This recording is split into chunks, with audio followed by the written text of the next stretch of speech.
माता मेरी सरस्वती धरो तुम्हारो ध्यान, आई के कंठ विराजियो मकरती हो कल्याण। आया है सो जाएगा राजा रंग फकीर, कोई सिंहासन चढ़ चला कोई जात बंधा।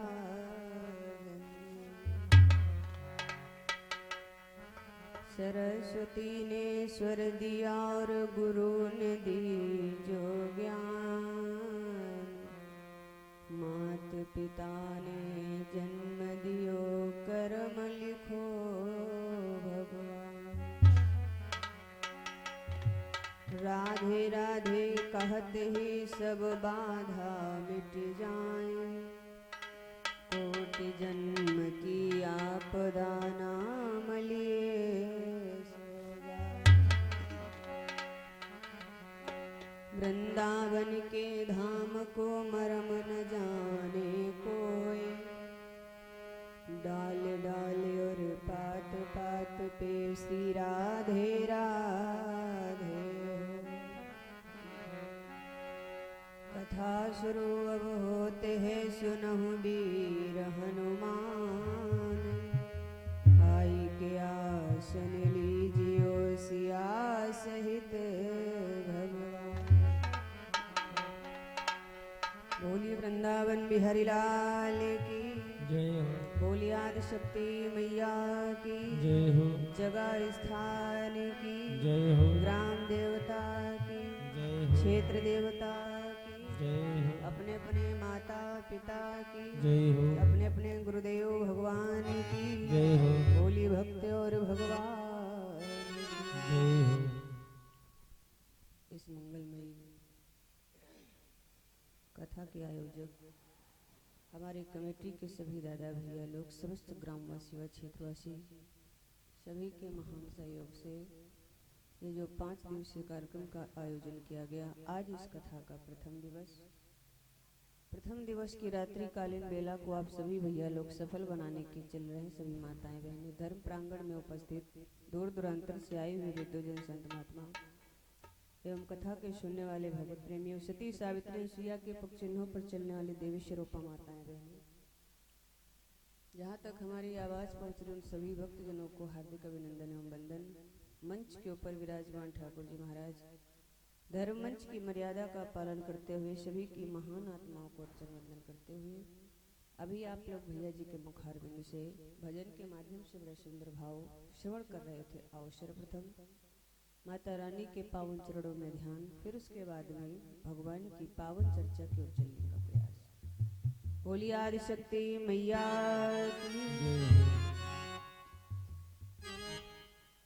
माँ शारदे तुमको आना होगा, माँ शारदे तुमको आना होगा, बीड़ा मधुर बजाना होगा। माँ शारदे तुमको आना होगा,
बिहारी लाल जय हो बोले शंकर भगवान। जय हो। ये बंटवारा कैसा है? आगे आ जाओ भाई, आप लोग पीछे क्यों बैठे हो? सभी लोग आगे बढ़ के बैठ जाओ। अच्छा नहीं लगता है, बीच में सूनी जगह पड़ी है। आ जाओ सभी लोग।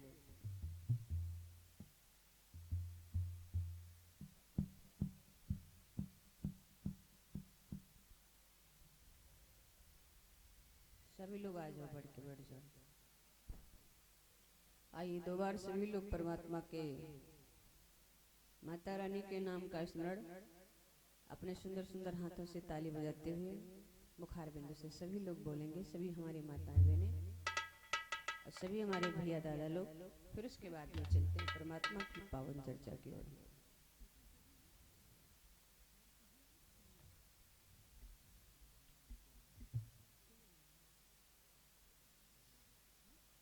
अब शांत हो जाओ, बात नहीं होनी चाहिए।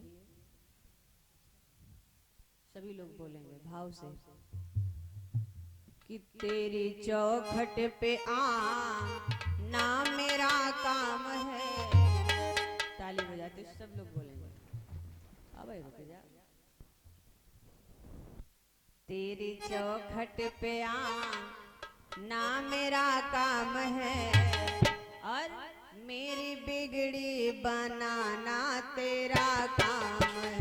तेरी चौखट पे आना मेरा काम है, मेरी बिगड़ी बनाना तेरा काम है। तेरी चौखट पे आना मेरा काम है, मेरी बिगड़ी बनाना तेरा काम है। तेरी चौखट पे आना मेरा काम है, मेरी बिगड़ी बनाना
गुरुदेव भगवान की, जय हो आदि शक्ति मैया की, जय हो भक्त और भगवान की। जय हो।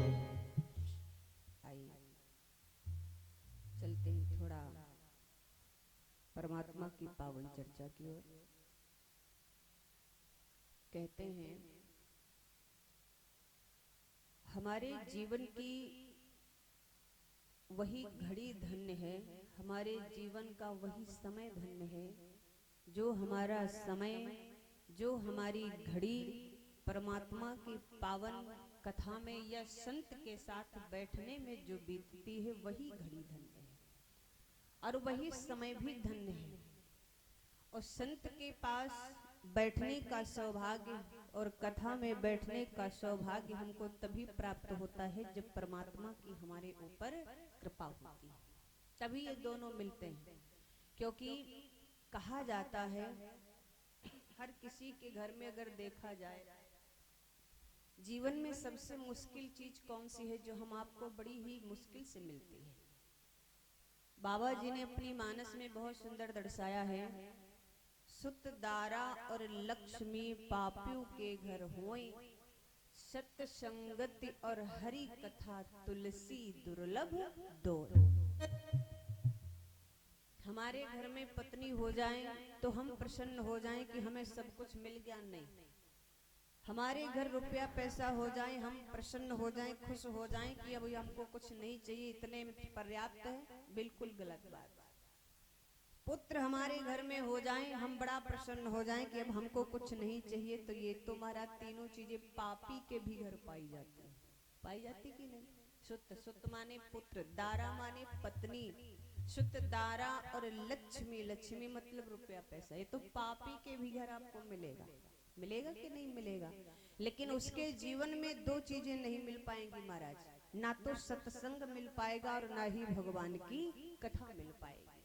ये दो चीजें बड़ी मुश्किल से मिलती। सुत दारा और लक्ष्मी पापियों के घर होए, सत्य संगति और हरि कथा तुलसी दुर्लभ दो। ये दो चीजें बड़ी दुर्लभ से मिलती, बड़ी दुर्लभ हैं। और अगर ये हमको प्राप्त हो जाएं तो समझ लेना कि हमारा मानव जीवन धन्य हो गया, मेरा मानव जीवन धन्य हो गया है। क्योंकि जब ये दोनों चीजें मिलती हैं, कहीं पर आप चले जाओ आपको कहीं ना कहीं झूठ का सामना करना पड़ेगा। ध्यान दीजिएगा, अपने जीवन में कहीं भी आप चले जाओ तो आपको झूठ का सामना करना पड़ेगा। लेकिन ये दो चीजें ऐसी हैं जहां पर महाराज झूठ का सामना नहीं करना पड़ता है। एक तो संत के पास जब आप जाओगे, संत भले आपको 5 मिनट के लिए अपने पास में बिठाएं, लेकिन महाराज वो सत्य का सामना कराएगा। बोलो कराएगा कि नहीं कराएगा? सत्य का सामना आपके जीवन से कराएगा। कथा भागवत में जब आप जाओगे तो वहां पर भी सत्य से ही सामना हमारा होता है, वहां झूठ नहीं चलता। संत के पास झूठ चलता है क्या? परमात्मा की कथा में झूठ चलता है क्या? सत्य का सामना ही करना पड़ता है। इसलिए कहीं भी आप चले जाओ, कहीं ना कहीं आपके जीवन से झूठ जुड़ा होगा। लेकिन इन दो स्थानों पर अगर चले जाओगे तो महाराज वहां पर आपको झूठ का सामना करना नहीं पड़ेगा। बाबा जी ने लिखा है, लोग बड़ा परेशान हो जाते, कहते हैं कि फला व्यक्ति नहीं सुधरता है। महाराज कैसे सुधरेगा? जब तक उसके जीवन में दो चीजें नहीं आएंगी वो नहीं सुधरने वाला। एक तो सत्संग, दूसरी भगवत चर्चा। अगर ये दो से वो नहीं जुड़ा है तो जीवन में उसे कभी सुधरने का मौका नहीं मिल सकता है। और जब ये दोनों चीजें मिल जाती तो आदमी ऑटोमेटिक संभल जाता, सुधर जाता। लेकिन कब? जब उसको अपने जीवन में धारण करे तब। खाली बैठने से, सुनने से महाराज इतना ही पर्याप्त नहीं है। सुनो, उसके बाद में उसको गुनो और फिर अपने जीवन में उतारो। और जब तुम्हारे जीवन में उतर जाएगा तो जीवन सुगम हो जाएगा। कहते हैं संत लोग बतलाया भी करते हैं, कथा भागवत में भी भाव मिलता है, सठ सुधरई सत्संगति पाई। सठ माने मूर्ख, सठ माने मूर्ख। यानी कहने का अर्थ ये है बाबा जी के कि मूर्ख व्यक्ति भी सुधर जाता है। कब? सठ सुधरई सत्संगति पाई। जब अच्छी संगत मिलती है, सत्य का साथ मिलता है तो मूर्ख व्यक्ति भी सुधर जाता है। कैसे? सठ सुधरई सत्संगति पाई, पारस परस कुधात सुहाई। जैसे पारस जो पत्थर होता है ना, अगर उसको लोहे से छुआ दिया जाए तो लोहा भी सोना बन जाता है। उसी प्रकार से मूर्ख व्यक्ति भी सुधर जाता है अगर वो किसी संत के पास में बैठता है, अच्छी सत्संग करता है, अच्छे लोगों के साथ में रहता है। क्योंकि साथ का बहुत बड़ा असर पड़ता है, साथ का बहुत बड़ा असर पड़ता है। जैसा आप संग करोगे वैसा ही आपके जीवन में रंग चढ़ेगा। इसलिए हमेशा सत्य के मार्ग पर चलो, संतों से जुड़े रहो और भगवत चर्चा से भी जुड़े रहो। जब इनसे सबसे जुड़े रहोगे तो महाराज कुमार्ग पर जाने का समय ही नहीं आएगा आपके जीवन में। महाराज दशरथ जो थे बड़े ज्ञानी थे, सब कुछ था उनके पास में। अवधपुरी रघुकुल मनि राऊ, वेद विदित तेहि दशरथ नाऊ। जिनका नाम वेदों में विख्यात है वो महाराज दशरथ। धर्म धुरंधर गुण निधि ज्ञानी, हृदय भगति मन सारंग पानी। वो महाराज दशरथ जो गुणों की खान है, वेदों में जिनका नाम है, जो धर्म धुरंधर हैं, हृदय में भक्ति विराजमान है। महाराज इतना सब कुछ होते हुए भी महाराज दशरथ के जीवन से बोलो संत जुड़ा कि नहीं जुड़ा? संत जुड़ा कि नहीं जुड़ा? और जब संत जुड़ा महाराज दशरथ के जीवन में, तभी इनके महाराज दशरथ के जीवन में सारी उपलब्धियां प्राप्त हो गईं। अगर संत न जुड़ते, वशिष्ठ जैसा संत अगर न जुड़ता तो महाराज राजा दशरथ के पास में कुछ भी नहीं था। आपने देखा वशिष्ठ जी के माध्यम से ही महाराज दशरथ के 4 पुत्र हुए। अच्छा, महाराज दशरथ के जो 4 पुत्र हुए हैं तो क्या ये बता सकते हो कि भगवान राम कितने भाई थे? बता सकते हो भैया भगवान राम कितने भाई थे? हम आप सभी लोग जानते हैं कि भगवान राम 4 भाई थे, है ना? राम, लक्ष्मण, भरत और शत्रुघ्न। लेकिन नहीं, थोड़ा भाव और मिला है कि भगवान राम 5 भाई थे। अब ये 5 भाई कैसे थे? आओ जरा ध्यान से सुनिएगा, थोड़ा चर्चा करते हैं। 5 भाई कैसे थे महाराज भगवान राम? जिस समय बाबा जी ने अपनी मानस में संकेत कर दिया, लिख दिया, बहुत सुंदर चौपाई लिखी है। थोड़ा राम जन्म की ओर चलते हैं। बहुत सुंदर चौपाई लिखी बाबा जी ने कि एक बार भूपति मान माही,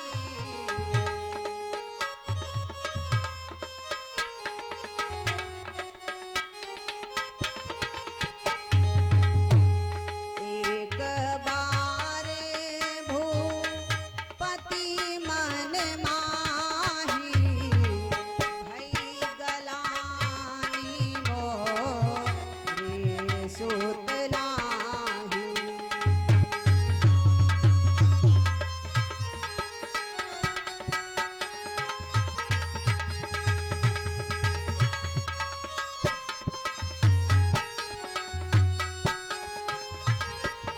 महाराज दशरथ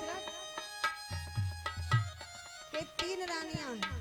भोग विलास अमित नृप कीन्हा, 40 साहस बरस सुख लेना।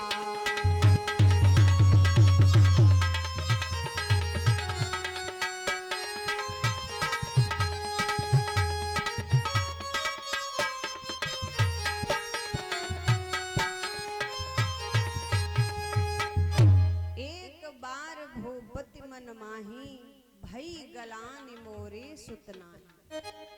यहाँ पर गोस्वामी तुलसीदास बाबा जी की तो सीधी लेखनी है महाराज। उन्होंने तो स्पष्ट सीधे लिख दिया कि महाराज दशरथ को एक बार गलानी हुई है कि हमारे पुत्र नहीं है। स्पष्ट लिखा है, एक बार।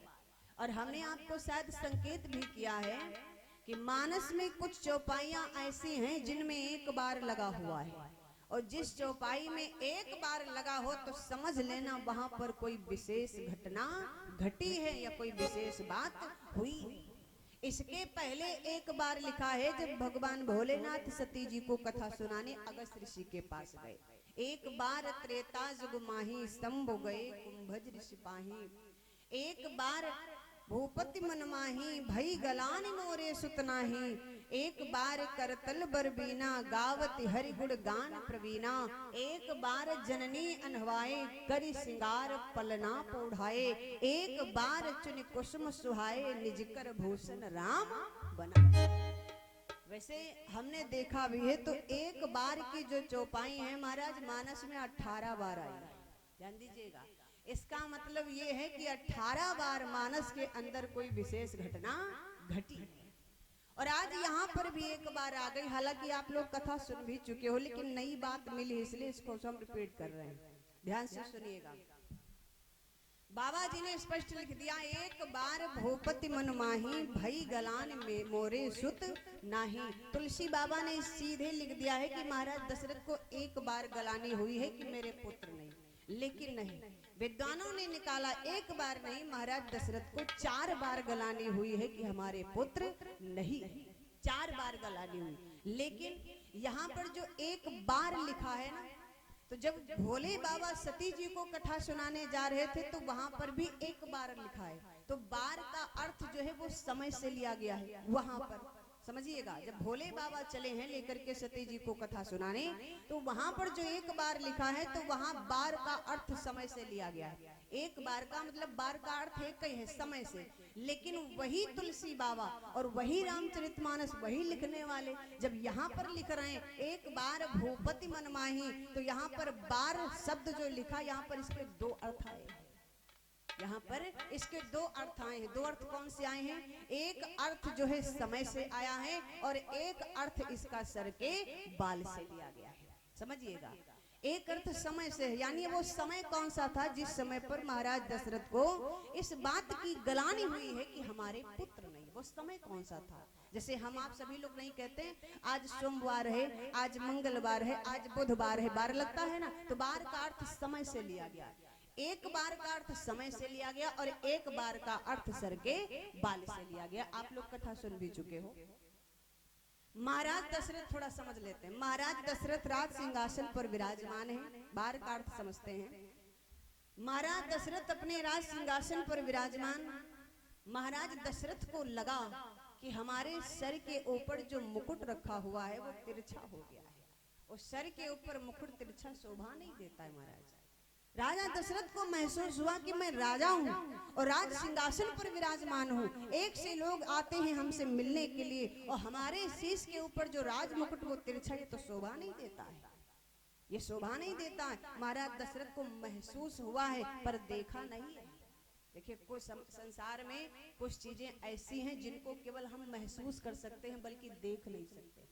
महसूस कर सकते हैं लेकिन देख नहीं सकते हैं। जैसे आपकी हवा चलती है, जब हवा चलती है तो बताओ हवा को किसी ने देखा है? चारों, जब हवा चले चारों तरफ देखो कहीं नजर आएगी, लेकिन कब हम जान पाते हैं? जब हमारे शरीर से जब लग करके निकलती है तो हमको महसूस होता है कि हवा चल रही है। जब पत्ते खनखनाते एक दूसरे से लड़ते हैं, जब डाले इधर से उधर जाती हैं तो लगता है कि हवा चल रही है। ये महसूस होता है महाराज, हमारे शरीर से लग के जब निकलती तो महसूस होता कि हवा चले, पर देखा किसी ने नहीं। दूसरे, आप कोई फूल ले लीजिए, फूल को आप अपने पास में लाइए तो उस फूल की जो खुशबू होती है क्या किसी ने देखी भैया? अच्छा, कैसे हम जान पाते हैं? जैसे हमारी आंखें भी बंद कर दी जाएं, थोड़ी देर के लिए आंखें बंद कर दी जाएं, उसके बाद हमको फूल दिया जाए और उसकी खुशबू को जब हम महाराज हमारे अंदर जाएगी नाक के द्वारा, तो बोलो हमको महसूस होगा। खुशबू महसूस होती है लेकिन दिखाई नहीं पड़ती। अच्छा, महसूस कैसे होगी? जब फिर हम पता भी लगा लेते हैं, फिर हम पता भी लगा लेते। क्या पता लगाते हैं कि कौन सा फूल है, कौन सा फूल, क्योंकि हर एक फूल की खुशबू अलग होती है, महसूस हो जाता है। दूसरी बात, तीसरी बात, अब तो ठंडक का महीना है, अग्नि भी लोग जला करके उसको तापने लगे हैं। जब अग्नि जलती है, आग जलाई जाती है, जब हम बैठते हैं तापने के लिए, जब तेज लकड़ी जलती है तो आंच लगती है, लगती कि नहीं? हम पीछे बढ़ जाते। अच्छा, आंच किसी ने देखी है भैया? लकड़ी जलते तो सबने देखा होगा, लपटें भी दिखाई देती हैं, लेकिन महाराज आंच दिखाई नहीं देती। आंच जब हमारे शरीर में लगती है तो हमको महसूस होता है कि आंच लग रही है, अब तो पीछे बढ़ जाओ। और जब आंच लगती तो हम पीछे बढ़ जाते। तो कुछ चीजें ऐसी हैं संसार में जो केवल हम महसूस कर सकते हैं, बल्कि उनको देख नहीं सकते। राजा दशरथ ने महसूस किया कि हमारे सिर के ऊपर जो राज मुकुट है वो तिरछा है, और तिरछा राज मुकुट अच्छा नहीं लगता शीश के ऊपर। तो महाराज दशरथ जो थे वो चल पड़े, और जैसे महाराज दशरथ चले हैं, हमने संकेत किया है संसार में कितना भी बड़ा कोई सत्यवादी क्यों न हो, कि हम बहुत बड़े सत्यवादी महाराज हरिश्चंद्र बनते हैं, बहुत बड़े सत्यवादी कभी झूठ नहीं बोलेंगे। लेकिन महाराज कितना भी बड़ा सत्यवादी कोई क्यों ना हो, लेकिन जब हरी हरी नोट की गड्डी पकड़ाओ तो महाराज तुरंत झूठ में बदल जाता है, सारा सत्यवादीपन निकल जाता उसी जगह। लेकिन हाँ, संसार में परमात्मा ने जितनी भी चीजें बनाई हैं, इन सब से अगर हम कुछ सीखना चाहें तो कुछ ना कुछ हमको सबसे मिलता है। सबको हमसे सबसे मिलता है, कुछ ना कुछ जरूर मिलेगा। परमात्मा ने शीशा बनाया, केवल मुख ही देखने के लिए शीशा नहीं बनाया महाराज, कि बस हम अपना मुख देखें अच्छे लग रहे हैं कि नहीं अच्छे लग रहे हैं ना। अरे उनको समझो कि इसमें और क्या गुण है इस शीशे में जो परमात्मा ने बनाया है, क्या गुण है मेरे भाई। राजा दशरथ ने सोचा कि अब चल करके इसको सुधार लिया जाए। तो महाराज दशरथ चले, तो चलते चलते कहाँ पहुंचे हैं, शीशे के सामने पहुंच गए। और जैसे शीशे के सामने पहुंचे तो देखा वास्तव में जो हमारे सर के ऊपर मुकुट रखा वो तिरछा है। तो लाओ इसको थोड़ा सुधार ले। और जैसे उसको सुधार के लगाने लगे महाराज दशरथ, उसी समय महाराज दशरथ ने देखा श्रवण समीप हुए श्रुत केसा। श्रवण माने कान, समीप माने पास में, श्रुत माने सफेद, केस माने बाल। महाराज दशरथ ने देखा कि हमारे कान के जो बाल हैं, कान के पास के जो बाल हैं वो सफेद हो गए। और कान के पास के बाल सफेद होना महाराज बुढ़ापे की निशानी है, बुढ़ापे की निशानी है। समझ लो कि अब हमारे ऊपर चौथापन आ गया, चौथापन चलने लगा, हम चौथेपन में प्रवेश हो गए, यानी हमारे ऊपर अब बुढ़ापा आ गया है। लेकिन महाराज तब तक ना माने जब तक खटिया नहीं लग जाए, तब तक मानने के लिए कोई तैयार ही नहीं है। महाराज दशरथ ने के देखा हमारे कान के पास के बाल सफेद हो गए, इसका मतलब अब हमारे ऊपर बुढ़ापा आ गया। विचार करना, शीशे से हमको क्या सीखने को मिला है। शीशा एक ऐसी वस्तु है महाराज जो कभी जीवन में झूठ नहीं बोलता है। आप शीशे के सामने जाओ, अगर आपके चेहरे पर मिट्टी लगी है तो वो मिट्टी बताएगा। अब आप नाराज हो जाओ कि ये हमारे चेहरे पर मिट्टी दिखा रहा है, आप उसको तोड़ दीजिए, 1000 टुकड़े कर दीजिए, उन 1000 टुकड़ों में से एक टुकड़ा उठाइए, फिर अपना मुख देखिए, अगर आपके चेहरे पर मिट्टी लगी है तो महाराज वो मिट्टी बताएगा, झूठ नहीं बोलेगा। इसलिए क्योंकि कहते भी हैं झूठ की उम्र बहुत ज्यादा होती, सत्य की उम्र बहुत ज्यादा होती है महाराज, और झूठ की उम्र बहुत कम होती है। जीवन में हमेशा सत्य बोलो। सत्य परेशान हो सकता है लेकिन सत्य कभी पराजित नहीं हो सकता। सत्य परेशान हो सकता लेकिन कभी पराजित नहीं होगा। झूठ आपका कुछ देर के लिए और सत्य आपका हमेशा के लिए आपका साथ देता है, इसलिए हमेशा सत्य बोलो।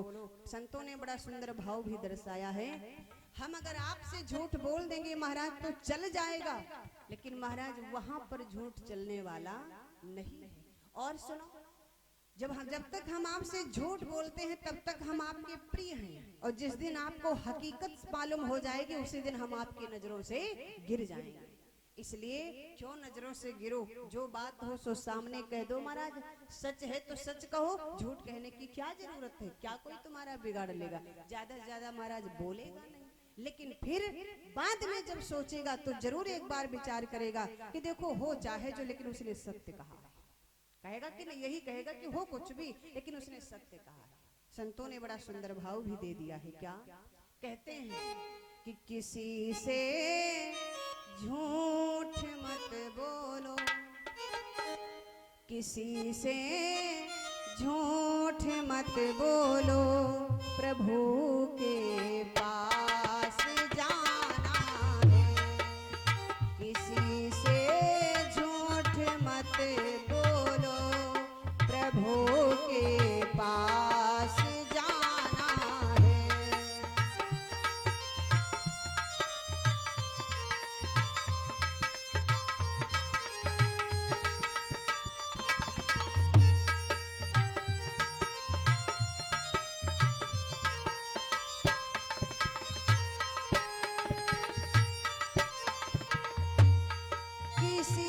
से झूठ मत बोलो, प्रभु के पास जाना है।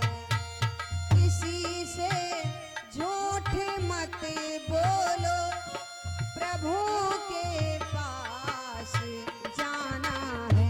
और ना हाथी है ना घोड़ा है, ना हाथी है ना घोड़ा है, वहाँ पैदल ही जाना है।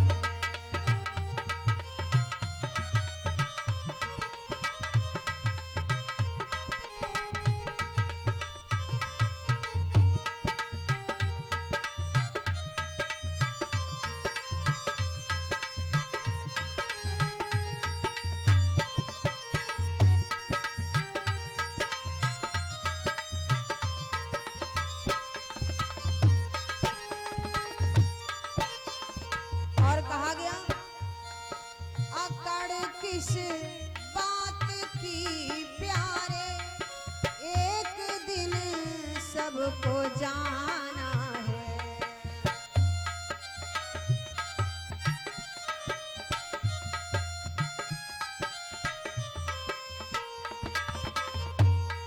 आकड़ किस बात की प्यारे, एक दिन सबको जाना है। और भला कीजिए भला होगा, भला कीजिए भला होगा, बुरा कीजिए बुरा होगा।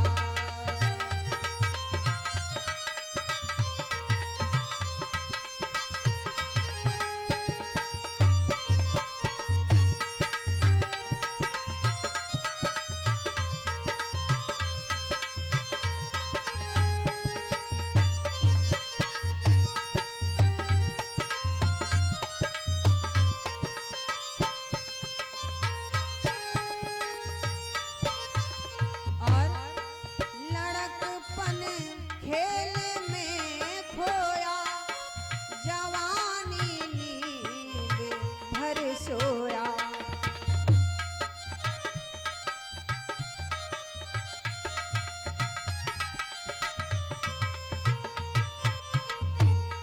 लड़कपन खेल में खोया, जवानी नींद भर सोया।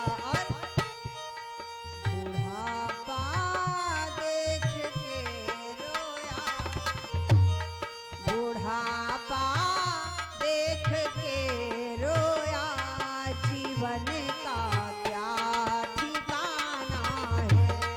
बुढ़ापा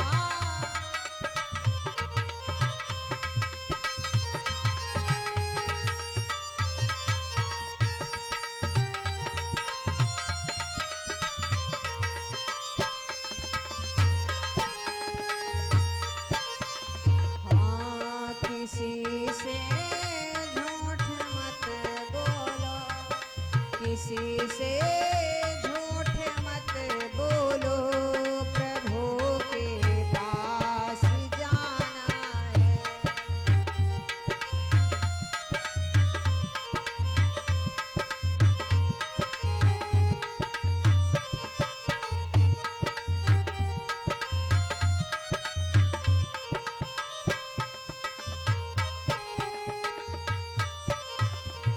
बोलिए सदगुरुदेव भगवान की।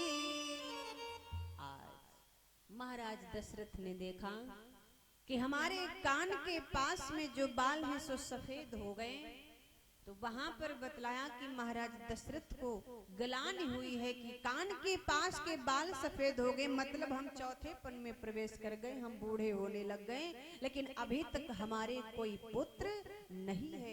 एक बार महाराज दशरथ को यहाँ पर गलानी हुई है। और बार का समय, ये जो सर के बाल से लिया गया सो मैंने बताया। दूसरा जो बार का अर्थ है वो समय से लिया गया। वो समय कौन सा था जिस समय पर महाराज दशरथ को इस बात की दोबारा गलानी हुई है कि हमारे पुत्र नहीं है। महाराज दशरथ के 3 रानियां, वैसे महाराज दशरथ के 760 रानी बताई गई, लेकिन इन 760 रानियों में से केवल 3 रानियां विख्यात हैं, कौशल्या, कैकेयी और सुमित्रा। जिस समय महाराज दशरथ की आयु 40,000 वर्ष की थी, उस समय पर तो दशरथ सुता सुमित्रा जाई,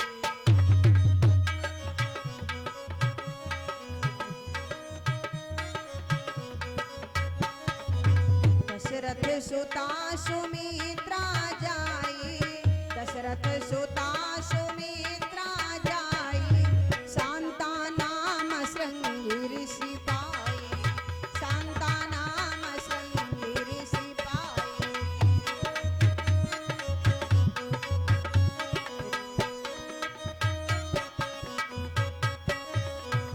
जिस समय महाराज दशरथ की आयु 40,000 वर्ष की थी, उस समय पर महाराज दशरथ से और सुमित्रा से एक कन्या का जन्म हुआ, जिसका नाम शांता रखा गया।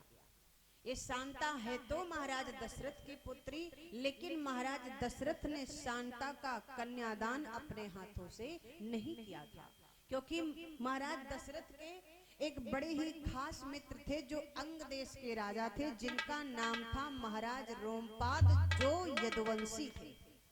वो मित्र थे महाराज दशरथ के, और वही आकर के महाराज दशरथ की पुत्री शांता को गोद ले लिया था, और महाराज दशरथ ने हंसी हंसी उस कन्या को गोद दे भी दिया था। वही महाराज रोमपाद अपने अंग देश लेकर के चले गए, और वहां पर जाकर के उस कन्या का लालन पालन करने लगे, और कहते हैं कि भैया, किसी की सेवा व्यर्थ नहीं जाती है। अगर आप किसी की सेवा करते हो तो आपकी सेवा व्यर्थ नहीं जाएगी, अकारथ नहीं जाएगी, आपकी वो सेवा सार्थक हो जाएगी।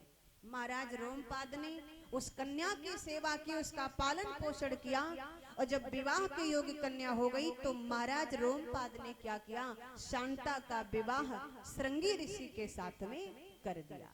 लेकिन जब ये शांता अपने ससुराल श्रृंगी ऋषि के साथ में अपने ससुराल चली गई, कुछ दिनों पश्चात महाराज रोमपाद के घर में एक सुंदर पुत्र का जन्म हुआ है। किसी की सेवा व्यर्थ नहीं जाती। अब तो महाराज रोमपाद बड़ा प्रसन्न हो गए। इस प्रकार से महाराज दशरथ की पुत्री शांता है, लेकिन कन्यादान महाराज दशरथ ने अपने हाथ से नहीं किया है। लेकिन इधर जब कन्या हुई है महाराज दशरथ के, तो जो रावण था उसको चिंता हुई। भैया, किसी के घर में संतान हो तो दूसरे से क्या मतलब है, और अगर दूसरे को तकलीफ हो रही है तो इसका मतलब उसको कोई न कोई समस्या, कोई न कोई दिक्कत है। रावण को चिंता हुई। रावण को चिंता क्यों हुई? पुत्री राजा दशरथ के घर हुई, तो फिर रावण को चिंता क्यों हुई? क्योंकि जब रावण बहुत अत्याचार कर रहा, ऋषियों को सताता है, देवताओं को सताता है, साधु संत महात्मा सभी परेशान, ब्रह्मा जी के पास गए और हाथ जोड़ करके बोले, महाराज आप ऐसा करिए, जाकर के रावण को समझाइए, हो सकता है कि वो आपकी बात मान ले। ब्रह्मा जी सभी देवताओं साधु संतों के कहे अनुसार रावण के पास गए और जाकर के रावण से बोले कि रावण तू अपना अत्याचार करना बंद कर दे। रावण ने कहा नहीं नहीं, ऐसा कभी हो ही नहीं सकता है, ऐसा कभी नहीं हो सकता। और यहाँ पर केवल ब्रह्मा जी ने ही नहीं समझाया महाराज, ब्रह्मा जी ने भी रावण को समझाया, लेकिन रावण ने नहीं मानी। रावण की पत्नी जो थी मंदोदरी, उसने भी रावण को खूब समझाया, अपने पति को समझाया, लेकिन रावण अपनी पत्नी की भी बात को नहीं माना। जाकर के अंगद ने समझाया है रावण को, लेकिन अंगद की बात को भी रावण ने नहीं माना। हनुमान जी महाराज ने भी जाकर के समझाया कि रावण बात मान ले, समझाया, बहुत समझाया, लेकिन रावण किसी की बात को नहीं माना। और जो प्राणी किसी की बात को नहीं मानता है, अंत समय में समझ लो उसका कि अंतिम समय नजदीक ही आ रहा है। अगर वो किसी की बात नहीं मान रहा तो समझ लेना कि उसका अंतिम समय नजदीक आ रहा है। ब्रह्मा जी ने जाकर के रावण को समझाया। रावण ने कहा देखिए महाराज, सब कुछ कहिएगा हमसे, लेकिन ये मत कहना कि मैं अत्याचार ना करूं, ये तो मैं करूंगा ही। तो ब्रह्मा जी ने एक जबान पूछी भी, एक बात बताओ, इससे तुमको मिलता क्या है? रावण ने कहा जब मैं दूसरे को सताता हूँ, साधु संत महात्माओं को सताता हूँ, जब वो रोते हैं चिल्लाते हैं तो मुझे आनंद आता है। ये भी कोई आनंद है भैया? बोलो, ये भी कोई आनंद है? आप किसी को परेशान करो, वो रोए चिल्लाए, उसमें आपको आनंद में धिक्कार है। ऐसे आनंद को और वो आनंद नहीं है, समझ लो कि आपके जीवन के दिन कम पड़ रहे हैं। जितना ही वो रो रहा उतने आपके जीवन के दिन कम पड़ रहे हैं। जब नहीं माना रावण तो ब्रह्मा जी को क्रोध आ गया और ब्रह्मा जी ने कह दिया, जा रावण, आज तू मेरी बात नहीं मान रहा है, मेरा अपमान किया है तूने, तो जा मैं तुझसे एक बात कह देता हूँ, महाराज दशरथ और कौशल्या से जो पुत्र होगा उसके हाथों तेरी मृत्यु निश्चित है, उसी के हाथों तू मारा जाएगा। ऐसा मत समझ लेना कि तुझे कोई मारने वाला पैदा नहीं होगा। और इतना कह करके ब्रह्मा जी वहां से चले आए। अब रावण अभी तक तो बढ़िया आराम से सबको सता रहा है, लेकिन जब देखा कि महाराज दशरथ और सुमित्रा से सुंदर कन्या हुई तो रावण को चिंता हो गई कि अगर महाराज दशरथ और सुमित्रा से कन्या हो सकती है तो राजा दशरथ और कौशल्या से पुत्र भी हो सकता है, और अगर पुत्र हो गया महाराज तो हमारी मृत्यु निश्चित है, क्योंकि ब्रह्मा जी के लिखे अंक कभी मेटे नहीं जा सकते। इस बात को सुनकर के रावण को चिंता हुई तो रावण ने अपने बचाव के लिए क्या किया है, जाता है कहाँ, पमाली पर्वत पर। पमाली पर्वत पर क्यों गया? अपनी लंका में भी बैठ करके तपस्या कर सकता था, लेकिन नहीं। कहते हैं दो स्थानों पर अगर हम जाकर के परमात्मा के नाम का स्मरण करें तो भगवान जल्दी से दर्शन देता है। कौन कौन से दो स्थान? एक तो या तो हम ऊंचे स्थान पर जाकर के बैठ के तपस्या करें तो परमात्मा जल्दी मिलेगा, और या फिर हम जल के किनारे जाकर के बैठ के तपस्या करें तो परमात्मा जल्दी मिलेगा। मनु महाराज और शत्रुपा गोमती नदी नैमिषारण्य में गोमती नदी के किनारे जाकर के बैठ के तपस्या किए थे, तो बोलो ब्रह्म का दर्शन हुआ था कि नहीं हुआ था? हो गया था ना। इसीलिए जल के किनारे बैठ के तपस्या करो, क्योंकि जल में भगवान का निवास है। ध्यान दीजिएगा, जल में परमात्मा का निवास है, और जितने ऊंचे हम बैठ करके तपस्या करते हैं तो ऊपर भी परमात्मा के हम नजदीक ही हो जाते हैं। इसलिए हमारी आवाज जल्दी उन तक पहुंचती है और वो तुरंत हमको आकर के दर्शन दे देते हैं।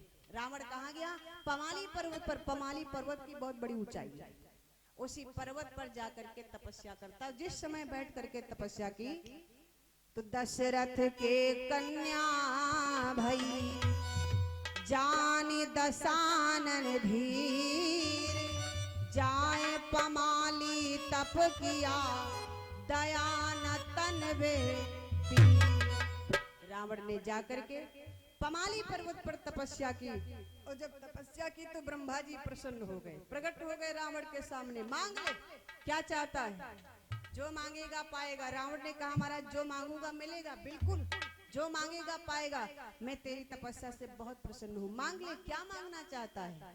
और जब मांगने की बात महाराज आते हैं तो फिर आदमी दिल खोल के मांगता, क्या ना मांग ले।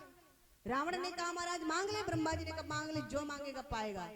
रावण सोचने लगा सब कुछ तो है मेरे पास, सब कुछ तो है मेरे पास, किसी चीज की कमी नहीं, केवल डर है तो एक ही बात का, और वो भी ब्रह्मा जी हमको बता चुके। डर एक ही बात का था रावण को, बाकी किसी बात का डर नहीं था। जो ब्रह्मा जी बता गए थे कि महाराज दशरथ और कौशल्या से जो पुत्र होगा उसके हाथों तेरी मृत्यु होगी, ये बात रावण जानता है। तो रावण ने सोचा क्यों ना इसी के उपलक्ष्य में कोई वरदान मांग लिया जाए जिससे कि हमारी मृत्यु ना हो, मैं मरूं ना। दूसरों को मारता, खुद मरने से डरता है, जरा विचार करना। रावण ने कहा मांग ले, ब्रह्मा जी ने कहा जो मांगना है मांग ले। रावण एकदम बोल पड़ा, क्या कि तब दस कंठ कहो कर तारा होई न अरे होई न दशरथ बिंदु उदारा, होई न दशरथ।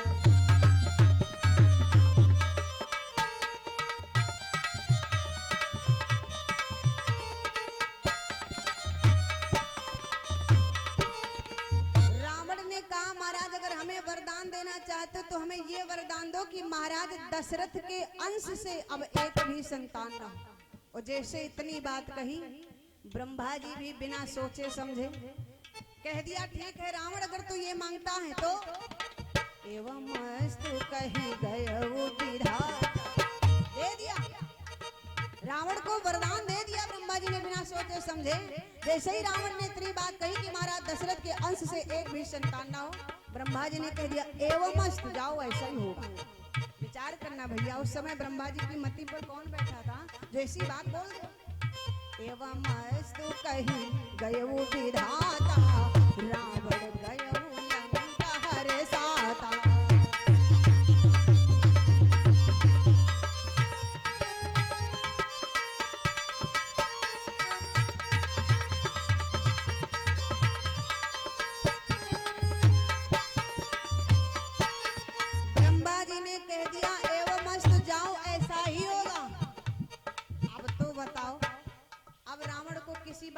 चिंता रही भैया, एक ही बात की जीवन में चिंता थी, वो भी एक ही कांटा था, वो भी निकल गया। अब तो किसी बात की चिंता नहीं, अब तो और जाकर के अत्याचार करने लगा। अब तो हमें कोई मारने वाला पैदा ही नहीं होगा महाराज, क्योंकि ब्रह्मा जी कह चुके एवं मस्तु कही गए विधाता, जाओ ऐसे ही होगा।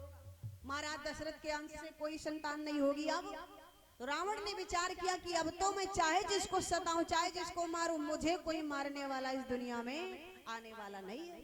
अब रावण के जो माता पिता थे रावण को समझाते हैं, बेटा इतना अत्याचार करना ठीक नहीं है। बहुत समझाया, लेकिन माँ नहीं मात पिता नहीं देवा, बहुत समझाया, लेकिन रावण न माना, दुष्ट प्रवृत्ति है, कैसे माने। माँ नहीं मात पिता नहीं देवा, साधु सन करवा वही सेवा।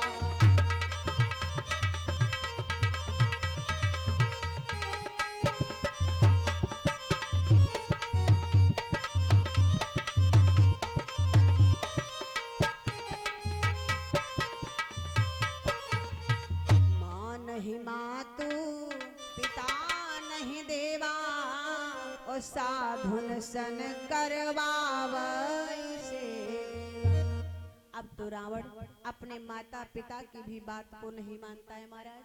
अब तो साधु संत महात्माओं को और सताने लगा। साधु संत महात्मा जाकर के सुमेरु पर्वत की कंदराओं में छुप करके बैठ गए, गुफाओं में छुप करके बैठ गए। लेकिन ऐसी कोई जगह नहीं थी जहां पर रावण न जाता हो, हर जगह पर जाता था। तो फिर ये देवता साधु संत महात्मा उन गुफाओं में क्या अच्छी तरीके से सुरक्षित हैं? हाँ सुरक्षित हैं। कैसे? रावण जाता तो था सुमेरु पर्वत पर, सुमेरु पर्वत तक तो जाता था, लेकिन गुफा के अंदर प्रवेश नहीं करता था महाराज। गुफा के अंदर नहीं जाता था, लेकिन वहां पर जाकर के आवाज लगा देता था, बैठे रहो महाराज। कब तक बैठे रहोगे? जिस दिन बाहर निकले और हमारे हाथ लग गए उसी दिन बताऊंगा। और इतना कह करके वापस चला आता था। देवता लोग विचार करने लगे, क्या करें? ऐसा करते हैं, हम सबके जो देवता हैं, जो राजा हैं, महाराज इंद्र हैं, उनको बुलाएं, वो हमारी सहायता करें। सभी देवताओं ने, साधु संत महात्माओं ने, पृथ्वी ने भी गाय का रूप धारण किया और पहुंच गई संतों के पास में, जाकर के अपने दुख की व्यथा कही। सभी देवताओं ने इंद्रदेव को बुलाया, इंद्रदेव से कहा, महाराज आप हमारी सहायता करें रावण से, रावण हम लोगों को बहुत सता रहा है। इंद्रदेव ने कहा कि हम तुम्हारी सहायता क्या करें, हम खुद ही उससे डरते महाराज, तो हम आपकी सहायता क्या करें? तो फिर क्या किया जाए? कहा ऐसा करो, चलो फिर चलते हैं हम क्षीर सागर चलें। कहा वहां क्या करोगे? बोले भगवान विष्णु मिलेंगे। तो कोई कहता बैकुंठ चलो, बोले वहां क्या करोगे? बाहर बोले वहां भगवान विष्णु मिलेंगे। सुनो, न तो क्षीर सागर में भगवान विष्णु मिलेंगे और न बैकुंठ में। अब पता लगे कि तुम क्षीर सागर जा रहे हो, वो बैकुंठ में बैठे हो, तो क्या मतलब रह जाएगा वहां जाने का? और पता लगे कि वो क्षीर सागर में बैठे, तुम बैकुंठ जा रहे हो। इससे बढ़िया यही है कहीं न जाओ। एक उपाय हमारे पास। कहा क्या? का भोले बाबा को बुलाओ। जब भोले बाबा को बुलाओगे तो भोले बाबा आएंगे, क्योंकि रावण जो है भगवान भोलेनाथ का बहुत बड़ा भक्त है, बहुत बड़ा भक्त है। भोले बाबा का आवाहन किया, भोले बाबा उसी गुफा में प्रकट हो गए। क्या बात है? देवताओं ने कहा महाराज ये रावण तो आपका बहुत बड़ा भक्त है, आप इसको समझाइए। जैसे इतनी बात कही, आप इसको समझाइए। भोले बाबा ने कहा हम क्या समझाएं, हम तो खुद ही उससे डरते हैं। बोले हम खुद उससे डरते हैं, और डरते न होते महाराज तो रावण की लंका को जाकर के पूजा कराने हम नहीं जाते। एक बार ऐसा हुआ, भोले बाबा बहुत डरते रावण से, जबकि रावण भक्त है भगवान भोलेनाथ का, लेकिन फिर भी डरते हैं। एक बार ऐसा हुआ, रावण जो था रोज कैलाश पर्वत पर जाता था, भोले बाबा की पूजा करता था, और पूजा करने के बाद में फिर अपनी लंका को लौट करके आता था। पूजा करने के बाद में कोई दूसरा काम करता था, लेकिन पहले जाकर के कैलाश पर्वत पर भगवान भोलेनाथ की पूजा ही करता था। अब इधर क्या था, एक दिन का जिक्र, रावण अपने यहाँ से लंका से बढ़िया स्नान ध्यान करके चला कि मैं जाकर के उनकी पहले पूजा कराऊं, उसके बाद में अपना दूसरा काम करूं। स्नान ध्यान किया, और स्नान ध्यान करने के बाद में चल पड़ा है। जिससे कैलाश पर्वत पर आया तो क्या देखा कि भोले बाबा नहीं है, भगवान भोलेनाथ नहीं है, केवल पार्वती जी बैठी हैं। तो रावण आते ही आते बोला, एक बात बताओ, ये भगवान भोलेनाथ कहाँ गए? पार्वती ने कहा मुझे नहीं मालूम कहाँ गए। तुम्हें नहीं मालूम है? अरे कहीं जाते होंगे तो तुमसे तो बता के जाते होंगे। पार्वती ने कहा नहीं नहीं मुझे नहीं पता है, पता नहीं कहाँ गए। रावण ने कहा ठीक है आने दो, आज बैठ गया उसी जगह पर, आने दो आज। कुछ देर बाद जब भोले बाबा भ्रमण करके लौटे हैं तो देखा रावण बैठा है। भोले बाबा आकर के अपने आसन पर बैठ गए और जब आसन पर बैठे तो रावण ने कहा एक बात बताओ आप कहाँ गए थे? भगवान भोलेनाथ ने कहा कि हम तो भ्रमण करने गए थे। रावण ने कहा कि तुमको पूजा का टाइम याद नहीं है? तुमको पूजा का टाइम याद नहीं है? जब हम रोज आते थे इसी समय पर और आप पूजा करवाते थे, उसके बाद में आप चाहे जहाँ जाते, लेकिन क्या आपको टाइम नहीं मालूम था? भोले बाबा ने कहा रे भाई हम कुछ भूल गए, चले गए। रावण ने कहा सुन लीजिए, आज तो चले गए कोई बात नहीं, लेकिन आज के बाद याद रखना अब तुम्हारे कैलाश पर्वत पर तुम्हारी पूजा करने नहीं आऊंगा। भोले बाबा ने कहा अच्छी बात है, कोई बात नहीं मत आओ। तो कहा नहीं नहीं हम तो नहीं आएंगे, लेकिन आज से तुमको हमारी लंका को आना पड़ेगा पूजा कराने के लिए, और पहले आकर के हमारे लंका में आओ, पहले हमसे पूजा लो, उसके बाद में चाहे जहाँ मर रहे हो जाए कोई दिक्कत वाली बात नहीं, लेकिन सबसे पहले पूजा लेने आ जाना। हम बताए दे रहे हैं आपको और हम जा रहे हैं। भोलेनाथ ने कहा अब तो आ गए महाराज, अब तो पूजा कर लो। नहीं नहीं अब तो वहीं आओ, तमाशा बनाए घूम रहे, वहीं आओ। ए भैया वही बात आज भोले बाबा क्या करते हैं, जैसे सुबह होती है तो भोले बाबा सबसे पहले भागते हैं कहाँ? रावण के वहां जाते हैं, और रावण तक तक बढ़िया स्नान करके फिट हो जाता, भोले बाबा जाते हैं, समय से रोज जाने लगे, समय से रावण पूजा करता है, उसके बाद में कहता चाहे जहाँ जाओ कोई दिक्कत वाली बात नहीं, अब जाओ। भगवान भोलेनाथ को जब सभी देवताओं ने बुलाया, भोले बाबा आ गए। सभी देवताओं ने कहा महाराज वो रावण तो आपका परम भक्त है, आप उसको समझा दीजिए। भोले बाबा ने कहा हमसे समझाने को क्या है? हमारा भक्त जरूर है, लेकिन महाराज हम खुद ही उससे डरते हैं। अरे डर के मारे तो उसके घर पूजा कर लेने जाते हैं महाराज, हम तो खुद ही उससे डरते हैं। कहा अब क्या किया जाए? तो कहा अब तो या तो भगवान विष्णु के पास तो चलना ही पड़ेगा। भोले बाबा ने कहा कोई जरूरत नहीं वहां जाने की। तो कहा फिर कैसे मिलेंगे? अपने मन की व्यथा हम कैसे कहेंगे? तो कहा यहीं पर बुलाओ ना। सभी देवताओं ने कहा यहाँ पर बुलाएंगे तो कैसे आ जाएंगे? भोले बाबा ने कहा बिल्कुल आ जाएंगे, क्यों नहीं आएंगे? बाबा जी लिख रहे हैं क्या कि हरि व्यापक सर्वत्र समाना, हरि व्यापक सर्वत्र समाना, प्रेम ते प्रगट होई भगवाना।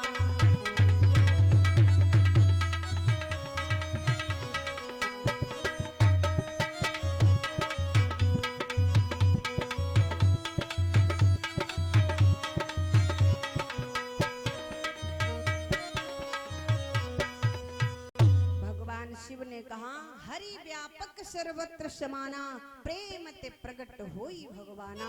अरे परमात्मा तो यत्र तत्र सर्वत्र हर जगह पर है, उन्हें तो केवल प्रेम की जरूरत है। प्रेम से पुकारो वो तो इसी जगह पर प्रकट हो जाएंगे, इसी गुफा के अंदर आ जाएंगे, कहीं जाने की जरूरत नहीं है। सभी देवताओं ने कहा ठीक है महाराज। आज सभी देवता मिलकर के भगवान को पुकारते हैं। पृथ्वी गाय का रूप धारण के वो भी भगवान को पुकारने लगी, क्योंकि पृथ्वी के ऊपर ही रावण के अत्याचार का भार, राक्षसों के अत्याचार का भार पृथ्वी परेशान हो गई इस अत्याचार के भार से। तो सभी लोग मिलकर के पुकारने लगे कि नाथ अब डूबते भारत को बचाने, नाथ अब डूबते भारत को बचाने आओ।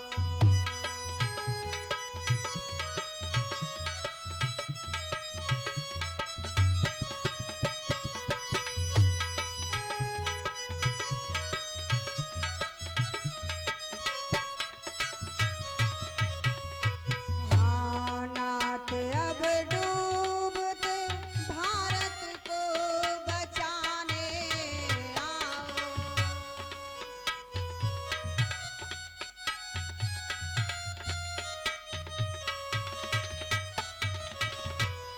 नाथ अब डूबते भारत को बचाने आओ। नाव मझधार में है पार लगाने आओ।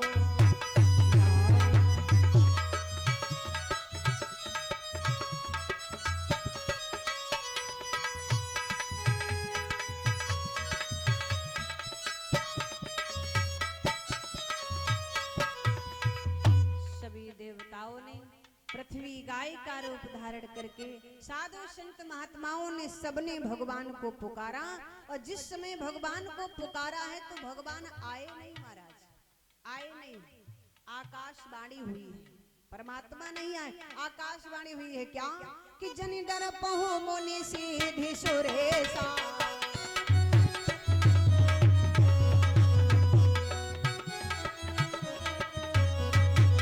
जन डर पहो मुनि सीधी सुरेशा, तुम ही लागी धरी हो नर भेसा।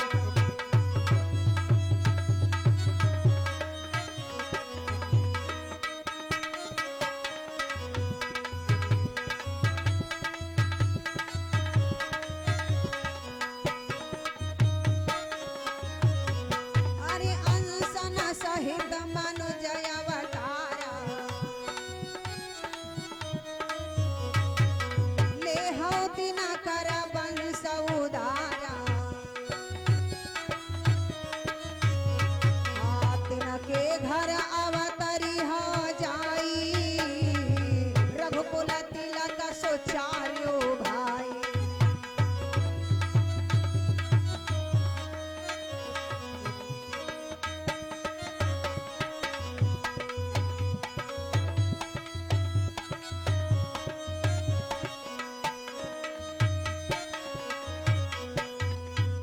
आकाशवाणी हुई, जनि डर पहु मुनि सिद्धि सुरेशा, तुम ही लाग धरी हूँ नरवेशा। अनसन सहित मनुज अवतारा, ले हूँ दिनकर वंश उदारा।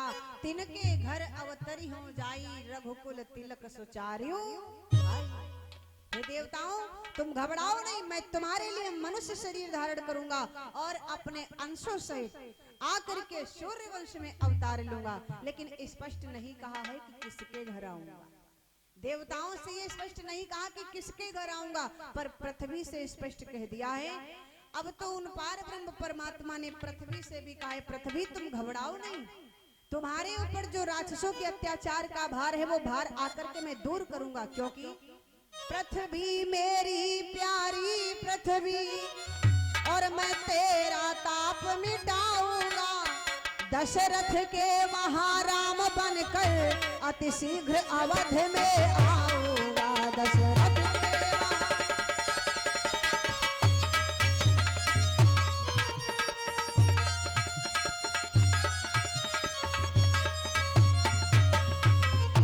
आज पृथ्वी के लिए भी कह दिया, पृथ्वी तुम घबराओ नहीं, मैं तुम्हारे लिए महाराज दशरथ के वहां उनके पुत्र के रूप में राम बन करके अपने अंशों सहित उनके आ रहा हूं।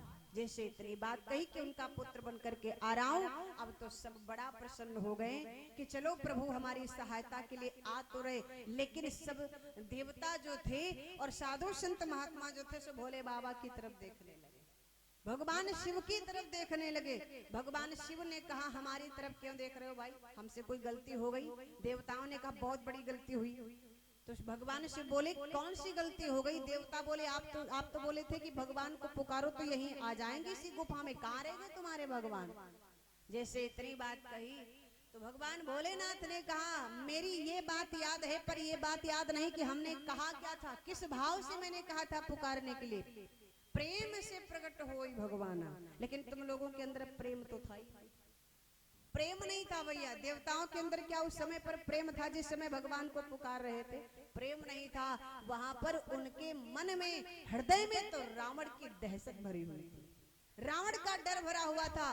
पुकार तो भगवान को रहे थे, लेकिन देख बार बार बाहर रहे थे कि कहूं आए तो नहीं हुआ दादा है, इसलिए पुकार रहे, लेकिन प्रेम नहीं था, डर था। और जहां पर डर होगा वहां पर प्रेम नहीं हो सकता है, और जहां पर प्रेम होगा वहां पर डर की कोई गुंजाइश नहीं है। भगवान भोलेनाथ बोले, इसीलिए तो वो आए नहीं, पुकार तो रहे थे लेकिन तुम्हारे हृदय में प्रेम नहीं था, डर भरा हुआ था। लेकिन चलो कोई बात नहीं, अब आएंगे तो सही, हाँ आ तो जाएंगे, ठीक है। तो चलो, जैसे चलने लगे भगवान शिव बोले, कहाँ जा रहे हैं? बोले, अब तो परमात्मा हमारे लिए आ रहे हैं मनुष्य शरीर धारण करके पृथ्वी लोक पर, महाराज दशरथ के पुत्र बन करके आ रहे हैं सूर्यवंश में। उसी समय बोले भगवान शंकर, कहने लगे, सुनो, वो पार ब्रह्म परमात्मा तुम्हारे लिए मनुष्य शरीर धारण करके पृथ्वी पर आ रहे हैं, तो तुम लोगों का भी तो कुछ फर्ज बनता है। तो क्या बनता है? कहा ऐसा करो, जितने देवता हो सभी बानर भेष धारण करके पृथ्वी पर चलो। कहते हैं कि भगवान भोलेनाथ जो हैं स्वयं हनुमान बन करके पृथ्वी पर आए, ब्रह्मा जी जो थे स्वयं जामवंत बन करके पृथ्वी पर आए। इस प्रकार से जितने देवता थे सभी बानर भेष धारण करके पृथ्वी पर आ गए और आकर के भगवान के आने की प्रतीक्षा करने लगे। इधर जब ब्रह्मा जी से रावण वरदान ले गया तो महाराज नारद बाबा को ये बात मालूम हो गई कि रावण ब्रह्मा जी से वरदान ले गया कि महाराज दशरथ के अंश से एक भी संतान ना हो। और पता नहीं ये बात महाराज दशरथ को मालूम है या नहीं मालूम है, और अगर नहीं मालूम है तब तो बड़ी दिक्कत हो जाएगी। इसलिए ऐसा करते हैं, नारद बाबा एक संत है महाराज। नारद बाबा ने सोचा कि ये बात जाकर के मैं महाराज दशरथ से पूछूं। नारद बाबा चल पड़े और जैसे नारद बाबा चले हैं तो महाराज दशरथ के वहां पहुंचे। आज महाराज दशरथ राज सिंहासन पर बैठे। तो आज महाराज दशरथ की आयु कितनी है? महाराज दशरथ 60,000 वर्ष के हैं। विचार करिएगा, आज महाराज दशरथ की आयु 60,000 वर्ष की है। लेकिन देखा नारद बाबा ने 60,000 वर्ष की आयु है और अभी तक इनके कोई पुत्र नहीं हुआ है। और उधर रावण वरदान भी मांग चुका है ब्रह्मा जी से। अब तो बड़ी विडंबना अजीब हो जाएगी। नारद बाबा को देखा महाराज दशरथ ने, प्रणाम किया, उचित आसन दे दिया बैठने के लिए। नारद बाबा बैठ गए। अब तो नारद बाबा पूछने लगे, राजन एक बात बताओ, क्या तुम कुछ जानते नहीं हो? कुछ तुमने सुना है? राजा दशरथ ने कहा, महाराज हर रोज सुनता हूँ। कोई खास बात तो नहीं सुनी मैंने। नारद बाबा ने कहा, राजन तुम यहाँ निश्चिंत बैठे रहो और वहां रावण ब्रह्मा जी से वरदान ले गया है। राजा दशरथ हाथ जोड़ के बोले, बाबा अगर रावण ब्रह्मा जी से वरदान ले गया है तो इसमें हमसे क्या मतलब है? अरे महाराज जो तपस्या करेगा सो वरदान पाएगा, तो हमसे क्या मतलब है? नारद बाबा ने कहा, इस वरदान से तुम्हारा ही मतलब है। राजा दशरथ ने कहा, हमारा क्या मतलब है? नारद बाबा ने कहा, मतलब ये है कि रावण ने ब्रह्मा जी से वरदान मांगा है कि तुम्हारे अंश से अब एक भी संतान न हो। और जैसे इतनी बात कही है नारद बाबा ने, तब तो तुलसी बाबा ने उठाई कलम और लिख दिया। क्या लिखा? कि एक बार भूपति मान माही, एक बार भूपति मान माही, भई गलानी मोरे सुतनाही।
दशरथ से आई रावण बर की कथा सुनाई। जब महाराज नारद बाबा ने आकर के, वो समय कौन सा था भैया?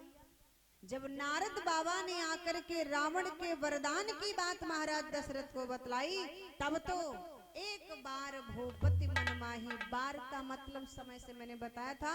वो समय कौन सा था जब महाराज दशरथ को दूसरी बार गलानी हुई? तो वो समय यही था। कौन सा? जब नारद बाबा ने आकर के रावण के वरदान की बात महाराज दशरथ को बतलाई, तब तो महाराज दशरथ को गलानी हो गई कि मेरे पुत्र नहीं, भई गलान मोरे सुत नाही। एक तो हमारे पुत्र नहीं है, और दूसरे रावण ब्रह्मा जी से ये वरदान मांग के गया है, और ब्रह्मा जी ने वरदान दे भी दिया है। इसका मतलब अब हमारे आगे पुत्र नहीं होगा, ना है और ना होगा। तो महाराज दशरथ को गलान हो गई। नारद बाबा इतना बता करके चले गए। अब तो महाराज दशरथ राज सिंहासन पर निराश बैठे हैं, आंखों में आंसू भरे। तीनों रानियां तब तलक आ गई। देखा महाराज दशरथ की दशा बड़ी खराब है, तो पूछने लगे कि क्या बात है। कहा रानी, अगर हम तुमको बताएंगे तो तुम्हें भी दुख हो जाएगा। कहा, तीनों रानियों ने कहा, मैं आपकी पत्नी हूँ, आपकी अर्धांगिनी हूँ, सुख दुख में साथ देना। आप मुझको बताइए बात क्या है। जब बहुत पूछा तो महाराज दशरथ ने सारी बात अपनी तीनों रानियों को बताई। तीनों रानियां भी बड़ा दुखी हो गईं, लेकिन कहने लगी, ऐसा है महाराज, दुख में बैठने से कोई मतलब नहीं है, क्योंकि अगर चिंता तुम्हारे मन में हो गई, अगर चिंता को चिंता ही बनाए बैठे रहोगे तो कभी उसका समाधान नहीं हो सकता। चिंता को चिंतन में परिवर्तित कर दीजिए। चिंतन का मतलब है विचार करना। जब आप चिंता को चिंतन में परिवर्तित कर दोगे, विचार करोगे अपनी चिंता पर, तो समाधान सामने आ जाएगा। तीनों रानियां बोली, महाराज चिंता करके मत बैठो, ये अपनी चिंता को चिंतन में परिवर्तित कर दो, विचार करो कि ये समस्या दूर कैसे होगी। तो कहा, दूर तब होगी जब हम गुरु के पास जाएंगे, एक संत की शरण में जब हम जाएंगे तभी समस्या दूर होगी। क्योंकि कहते हैं ना, जब गुरु जीवन में होता है तो किसी समस्या का अगर सामना करना पड़ भी जाता है, तो गुरु की मजबूती हमारे पास, गुरु की ताकत होती है, तो हम उस मुसीबत का सामना भी कर लेते। लेकिन अगर गुरु जीवन में नहीं महाराज, तो हम उस समस्या से हार जाते हैं। आज राजा दशरथ जो थे तुरंत चल पड़े। कहाँ? अपने गुरु जी के पास, वशिष्ठ जी के पास। और जिस समय महाराज दशरथ गए हैं, बाबा जी ने सुंदर संकेत कर दिया। क्या? कि गुरु ग्रह गए हो तुरंत महिपाला,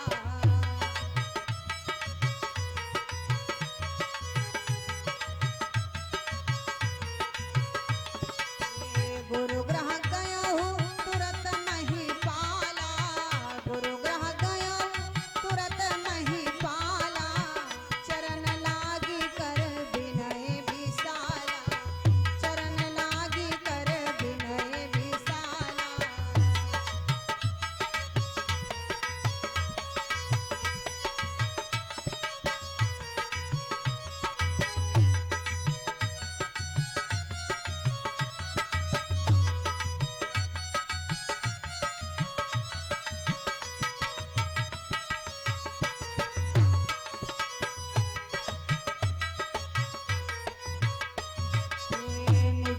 सुख सब गुरु ही सुनायो, निज दुख सुख सब गुरु ही सुनायो, कहीं वशिष्ठ बहु विधि समझायो, कहीं वशिष्ठ बहु विधि समझायो।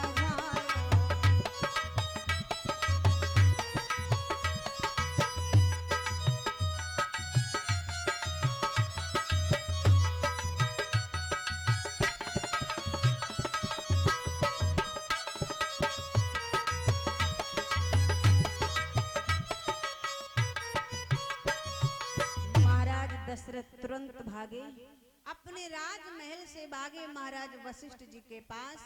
और जैसे वशिष्ठ जी के द्वारे पर आए, आवाज लगाते हैं गुरुदेव। और जैसे इतनी बात कही, वशिष्ठ जी महाराज कुटिया के अंदर बैठे, कहते हैं, हाँ कहिए कौन है, अंदर आ जाओ। जैसे इतनी बात कही, महाराज दशरथ तुरंत कुटिया के अंदर प्रवेश किए, और जाते ही जाते महाराज वशिष्ठ जी के चरणों को पकड़ लिया। और जैसे वशिष्ठ जी के चरणों को पकड़ा तो पूछने लगे, क्या बात है, अरे इतना क्यों परेशान हो। राजा दशरथ फूट फूट कर रोने लगे। वशिष्ठ जी ने कहा, आखिर बात क्या है, क्यों रो रहे हो? कारण क्या है? जैसे कहा कारण क्या है, उसी समय कहा महाराज कारण ये है कि कम से कम एक पुत्र ही हो। हम दो चार नहीं मांग रहे महाराज, लेकिन कम से कम एक पुत्र तो हो जाना चाहिए जो हमारे वंश को आगे बढ़ा सके। बोले राजा दशरथ रोते रोते कि कम से कम एक पुत्र ही हो, जिससे रघुवंश बढ़े अपना।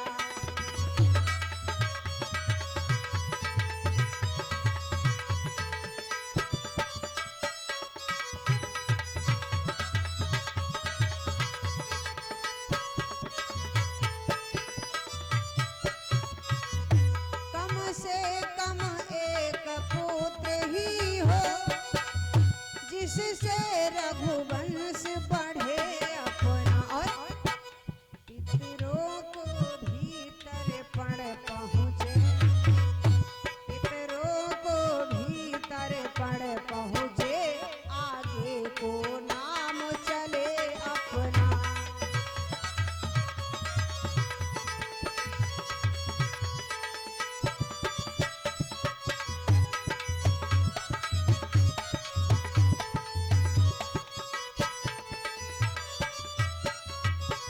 राजा दशरथ ने कहा महाराज हम दो चार पुत्र नहीं मांग रहे, लेकिन कम से कम एक पुत्र तो हो जाना चाहिए, ताकि वो हमारा वंश आगे सूर्यवंश आगे को बढ़ सके। कहते हैं कि जब तलक बतलाया जाता है कि जब तलक पुत्र पिता का पिंडदान नहीं करता है, तब तलक पिता का उद्धार नहीं होता है। तो महाराज हमारे उद्धार के लिए एक पुत्र हो जाए, ज्यादा मुझे नहीं चाहिए।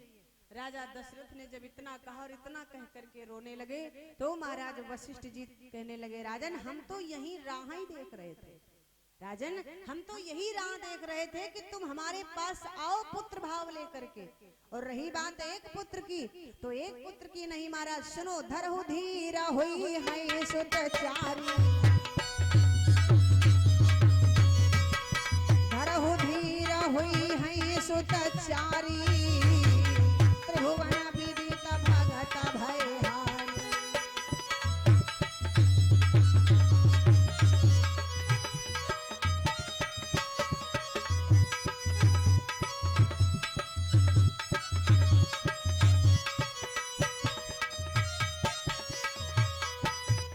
बोले राजन धरहु धीर हुई है सुतचारी, त्रिभुवन विदित भगत भाई। ए राजन तुम धैर्य धारण करो, तुम एक पुत्र की बात करते हो, तुम्हारे घर में चार पुत्र होंगे, लेकिन उसके लिए तुम्हें अपने घर में पोत्रेष्ठ यज्ञ करना पड़ेगा।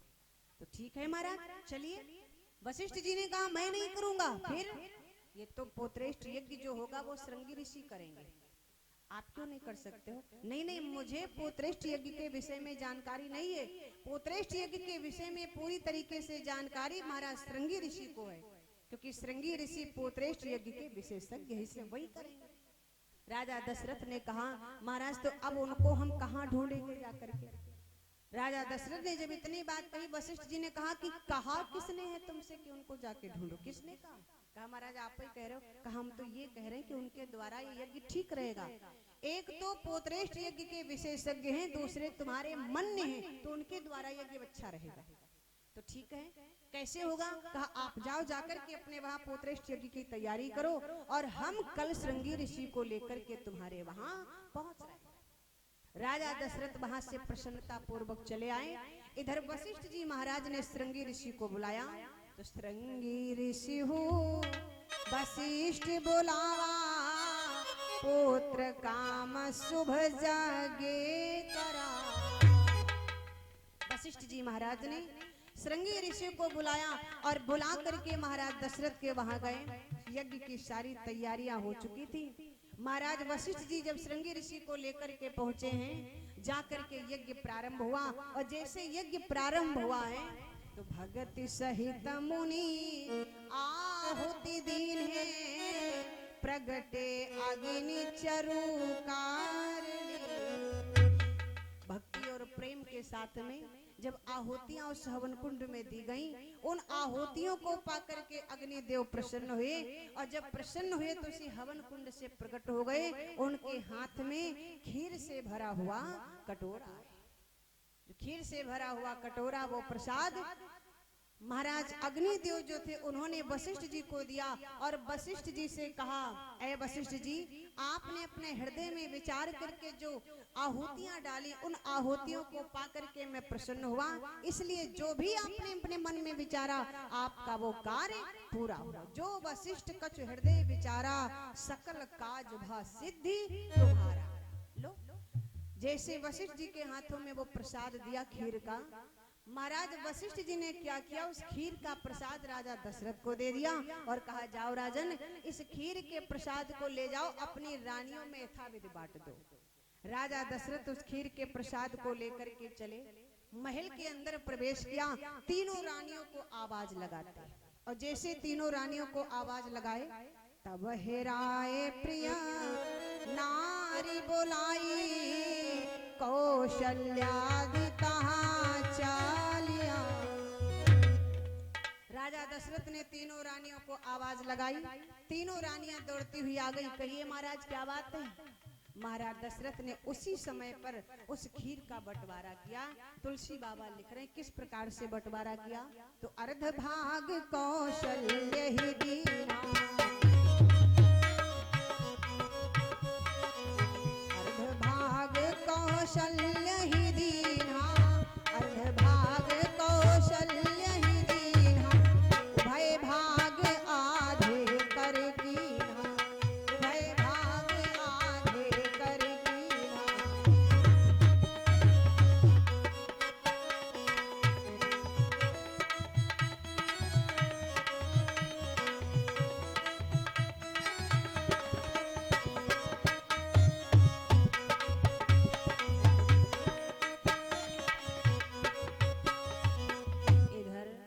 महाराज दशरथ ने क्या किया, उस खीर का आधा भाग कौशल्या को दे दिया।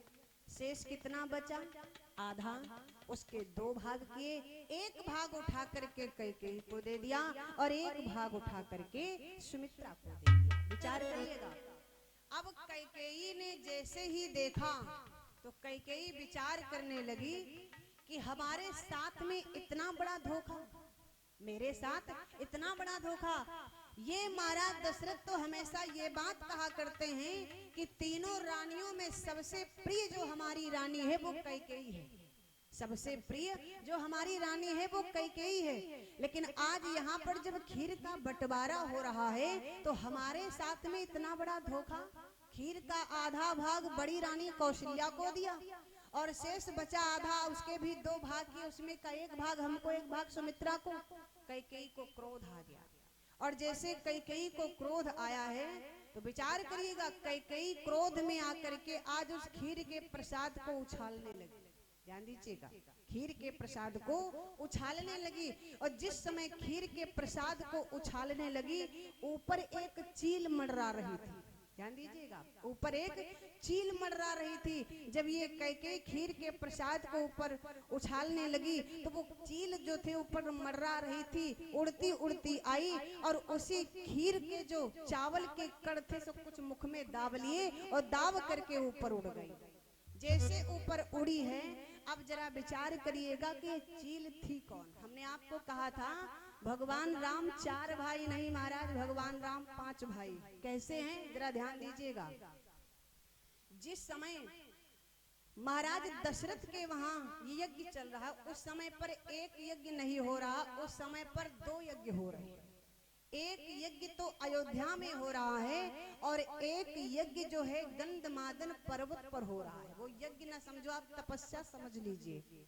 अब ये चील जो थी, जो खीर के कुछ कड़ लेकर के, चावल के कड़ लेकर के उड़ी है, तो ये थी कौन? ध्यान देंगे, ये चील जो थी इंद्र के सभा की एक अप्सरा थी। इंद्र के सभा की एक अप्सरा थी।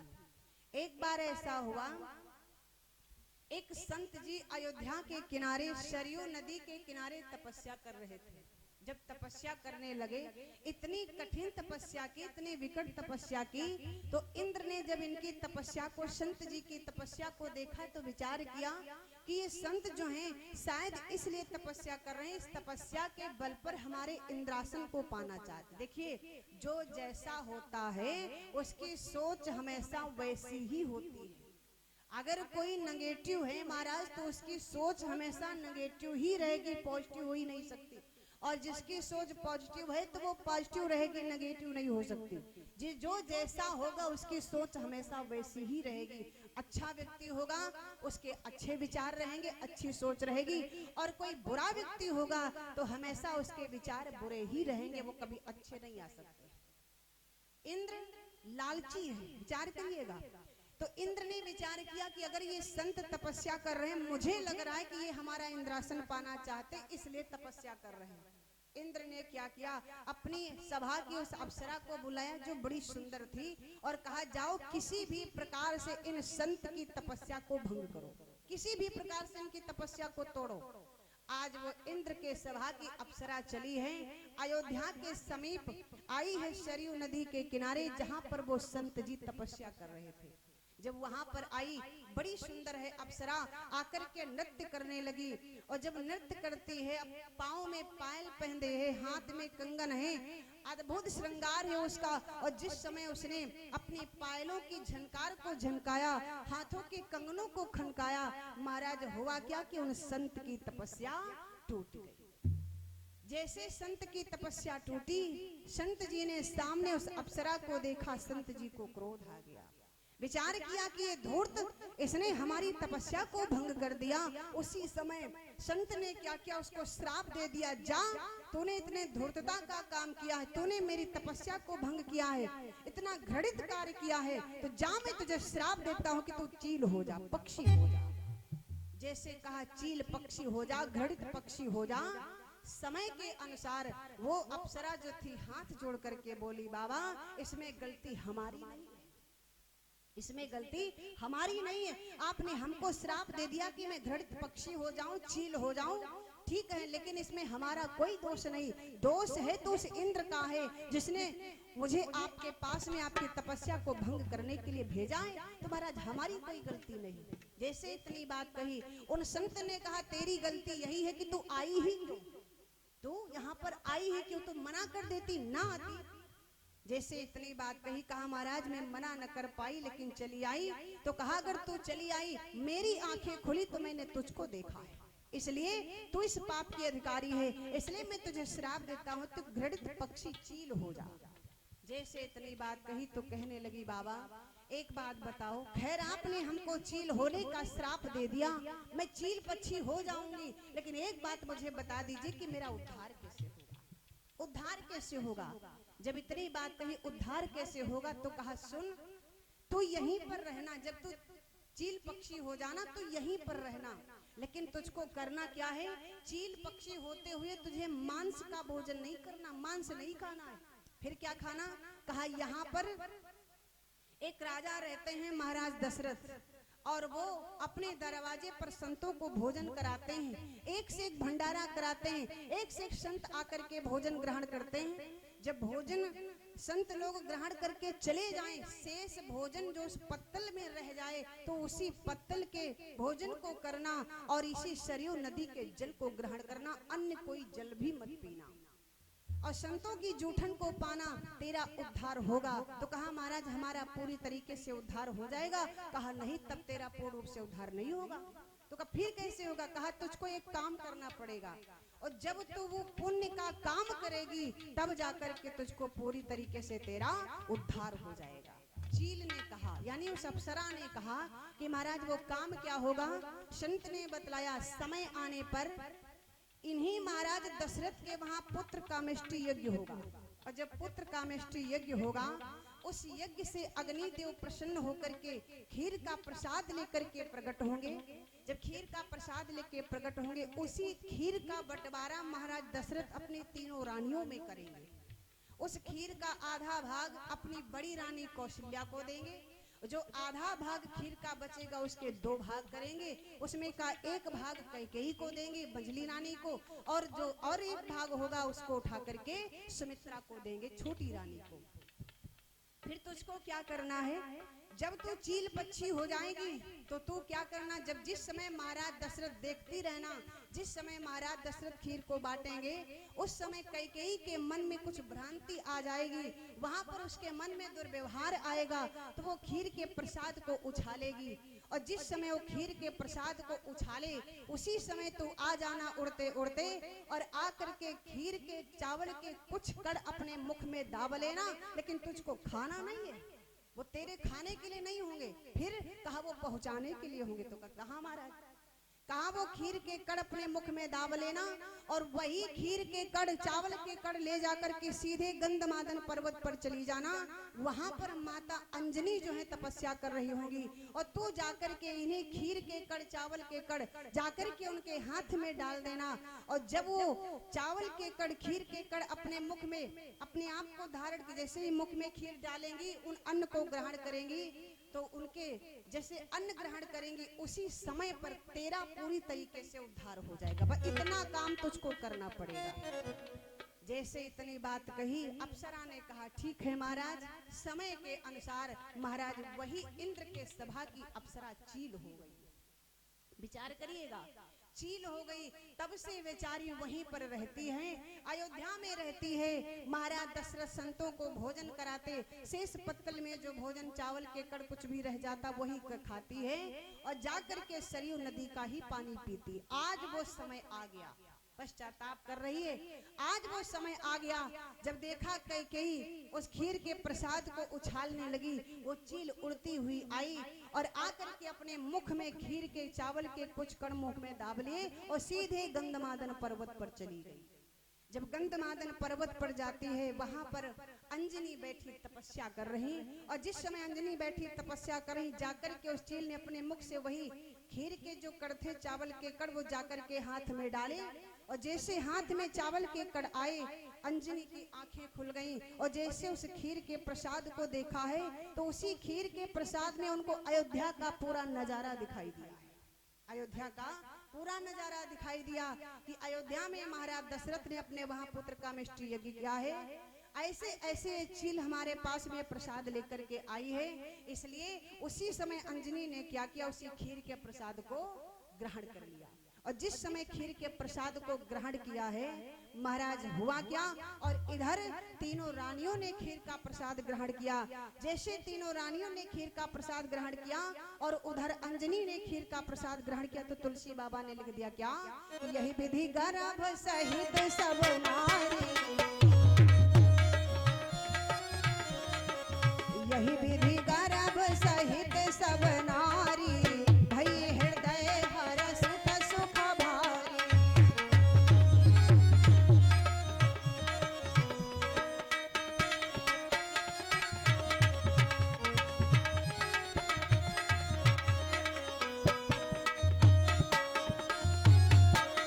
जैसे ही तीनों रानियों ने उस खीर के प्रसाद को ग्रहण किया, कुछ समय पश्चात तीनों रानियां गर्भ से, और उधर अंजनी ने जब उस खीर के प्रसाद को ग्रहण किया तो महाराज देखा क्या कि अंजनी भी गर्भ से हुई। ध्यान दीजिएगा, धीरे धीरे समय व्यतीत होने लगा।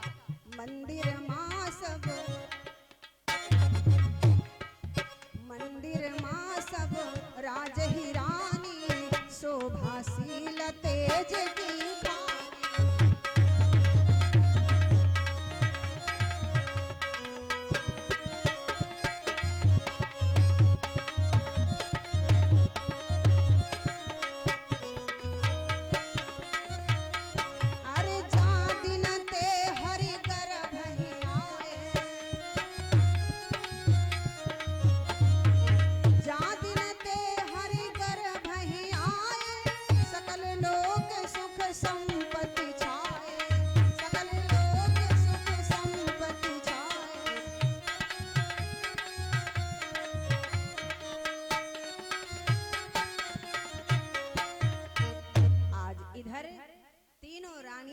से हैं और उधर अंजनी जो हैं वो भी गर्भ से हैं। धीरे धीरे समय व्यतीत होने लगा। जब समय व्यतीत होने लगा, देखा महाराज दशरथ ने हमारी तीनों रानियां गर्भ से, महाराज दशरथ को अपार खुशी हुई कि हम तो गुरु जी के पास में गए थे एक पुत्र मांगने के लिए, लेकिन यहाँ पर तो हमारी तीनों रानियां गर्भ से हैं, इसका मतलब हमारे घर में 3 पुत्र होंगे। अनुमान लगा रहे हैं महाराज दशरथ कि हमारे घर में 3 पुत्र होंगे। लेकिन विचार करना, इधर देवताओं ने देखा, ब्रह्मा जी ने देखा, अरे बड़ा मगन हो गए। ब्रह्मा जी ने विचार किया सभी देवताओं को जाकर के सूचना कर दे कि सब लोग अपने अपने विमान को सजा करके आकाश में आ जाओ, क्योंकि उन परम पिता परमात्मा के आने का समय हो गया है। ब्रह्मा जी अपने विमान पर बैठे और चक्कर लगाने लगे। सभी से कहते हैं कि सब लोग अपने अपने विमान को सजा करके चलो, आकाश मार्ग में चलो, और आकाश में चल करके देखो फूल पाती जो लेना है सो ले लो, परमात्मा को समर्पित करने के लिए, क्योंकि वो पार ब्रह्म परमात्मा इस धराधाम पर आ रहे हैं। तो सो अवसर बिरंची जब जाना, सो अवसर बिरंची जब जाना, सो अवसर बिरंची जब जाना, चले सकल सुर साज दीवाना, चले सकल सुर साज दीवाना।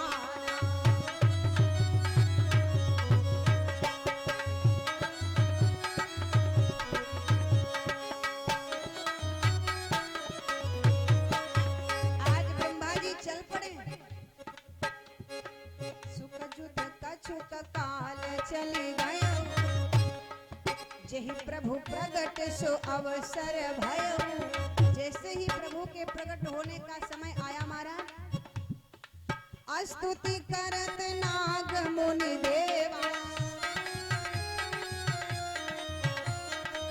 बहुविधि लावै निज निज सेवा,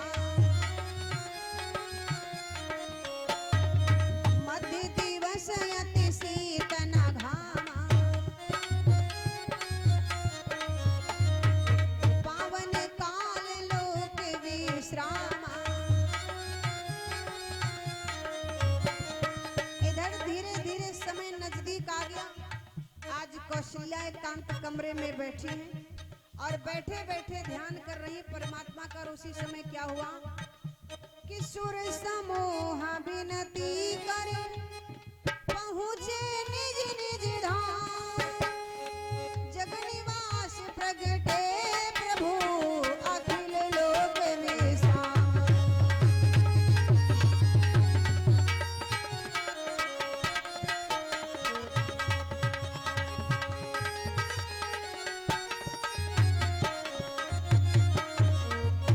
इधर कौशल्या बैठी एकांत कमरे में।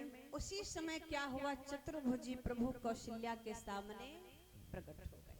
और जैसे कौशल्या के सामने प्रकट हुए तो कौशल्या ने कहा कि आप कौन हैं? भगवान बोले हमको नहीं जानती हो। कौशल्या बोले मैं नहीं जानती हूँ, आप बताएंगे आप कौन हैं? तो कहा कि मैं आपका पुत्र हूँ। जैसे इतनी बात कही तो कहा पुत्र तो हो ही नहीं सकते, पुत्र ऐसा थोड़ी होता है, न तो पुत्र बात करता। आपके तो 4 भुजाएं हैं, पुत्र के तो 2 ही भुजाएं होती महाराज, आपके तो 4 भुजाएं। दूसरी बात, आप बात कर रहे हो, जो छोटा बालक होता है महाराज वो बात भी नहीं करता है। इसलिए कृपा करके अगर हमारे पुत्र बन के आए हो तो महाराज उसी समय क्या करो जैसा मैं कहती हूं। भगवान बोले ठीक है, पहली बार बालक बन रहा हूँ तो ठीक है, तुम बताओ जो तुम कहोगी वो मैं करूंगा। उसी समय कहा करना तुम्हें क्या है कि छोटे से बालक बनकर के हमारी गोद में आ जाओ। बाबा जी ने मानस में बहुत सुंदर भाव भी दे दिया है। क्या दिया कि भय प्रगट कृपाला, दीन दयाला, कौशल्या हितकारी।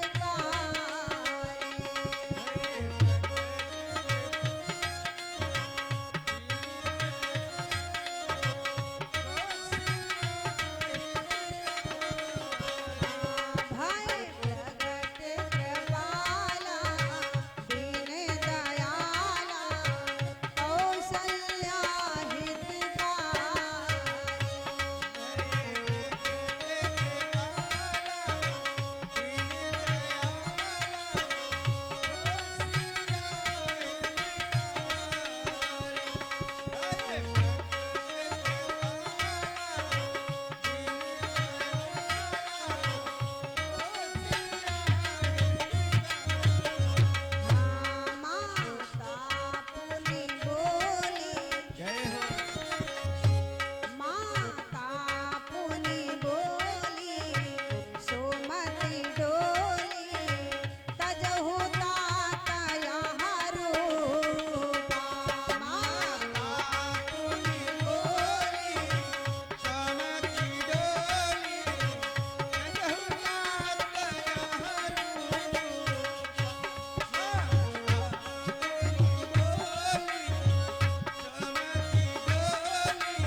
कौशल्या ने कि आप हमारे पुत्र बन करके आओ, और जो इतनी बात कही कि हमारे आंगन में से सुलीला करो, हमारी गोद में खेलो, उसी समय वो चतुर्भुजी प्रभु जो थे छोटे से बालक बन गए और बालक बन करके कौशल्या की गोद में आ गए।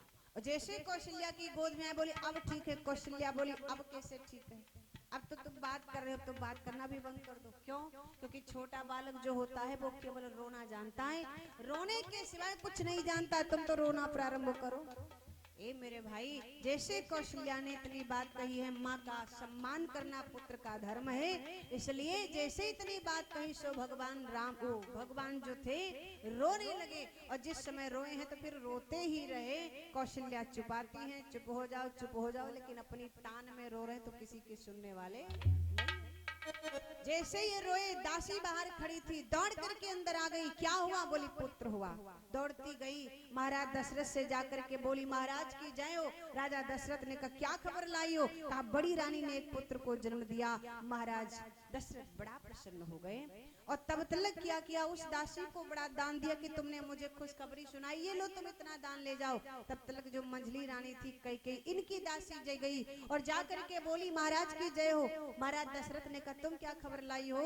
कहा मंझली रानी ने एक पुत्र को जन्म दिया है। राजा दशरथ बड़ा मगन हो गए। कुछ देर बाद जो छोटी रानी थी उसकी भी दासी भागती हुई गई और जाकर के बोली महाराज की जय हो। राजा दशरथ ने कहा तुम क्या खबर लाई हो? छोटी रानी, छोटी वो दासी जो थी बोली महाराज छोटी रानी ने 2 पुत्रों को जन्म दिया। अब तो महाराज दशरथ की खुशी का ठिकाना नहीं रहा। आज गुरुजी की बात याद आ गई। गुरुजी ने कहा था धरहु धीर होई हैं सुत चारी।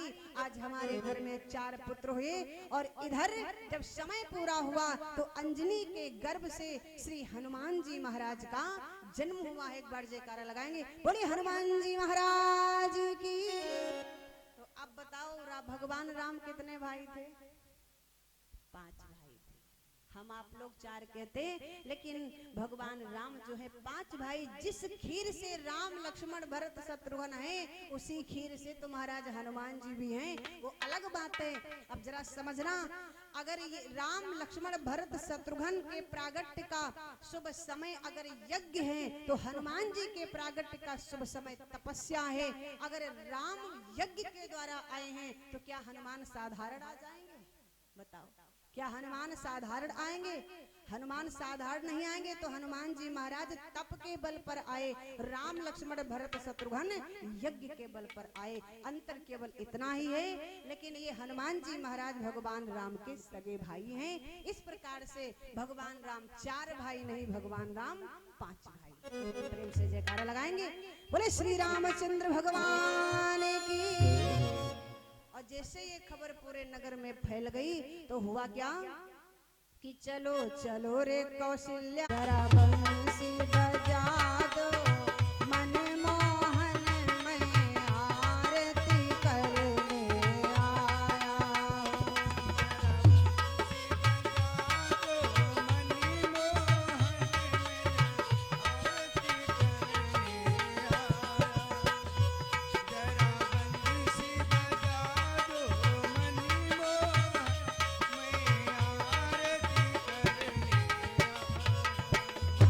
मेरे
शंकर भगवान की, श्री रामचंद्र भगवान की, धरती मैया की, गंगा मैया की, गौ माता की, सतगुरुदेव भगवान की, अपने अपने माता पिता की, धर्म की, अधर्म का विनाश प्राणियों में सद्भावना हो, विश्व का कल्याण हो, भगवान का अवतार हो, गौवध बंद हो, भारत अखंड हो। नमः पार्वती पतये हर हर महादेव। सर्वे भवन्तु सुखिनः, सर्वे सन्तु निरामयाः, सर्वे भद्राणि पश्यन्तु, मा कश्चित् दुःखभाग् भवेत्। ओम शांति शांति च शांतिर्भवन्तु। शंभु। आप सभी भैया लोग, माताएं बहनें अपने अपने स्थान पर बैठ जाएंगे। आरती और प्रसाद लेके जाएंगे, से कोई नहीं जाएगा।